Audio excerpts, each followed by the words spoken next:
experiences that we have that prevent us from working through the mental block of acting, of doing those things that we know we ought to do. And so what I want you to think about is, what is there that you know you need to do, that you want to do this, but for some reason or another, you've been holding back.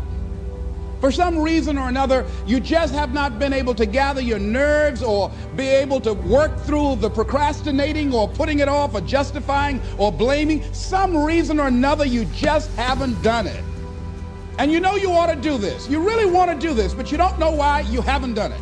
Because in order to begin to reinvent your life, you've got to make a conscious, deliberate, determined effort.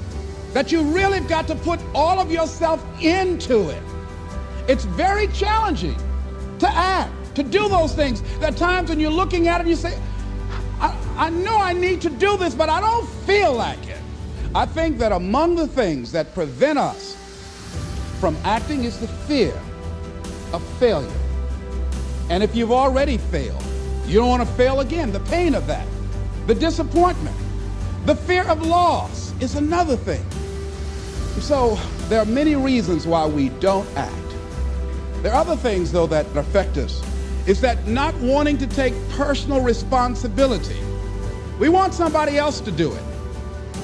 And many times we pick up our inability to do certain things from people that we love, people that we admire.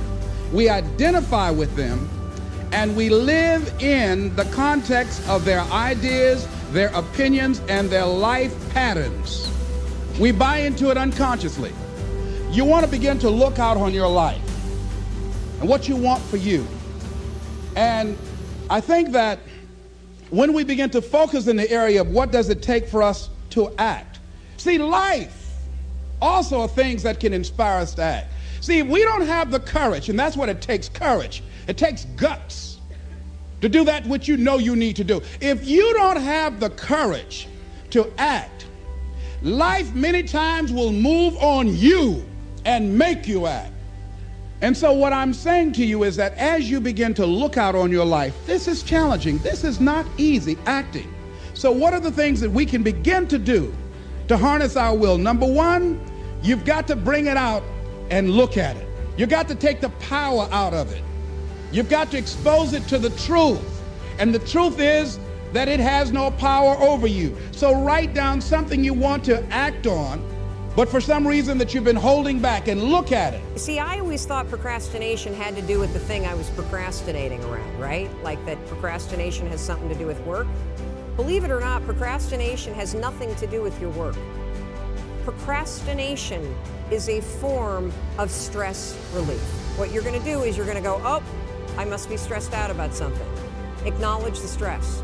Then go 5, 4, 3, 2, 1. I want you to count to yourself because I want you to interrupt the habit that's stored here, and I want you to awaken your prefrontal cortex.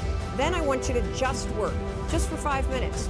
The reason why I want you to only work for 5 minutes is because your problem isn't working. It's the habit of avoiding. I just need you to start. And here's the other cool thing.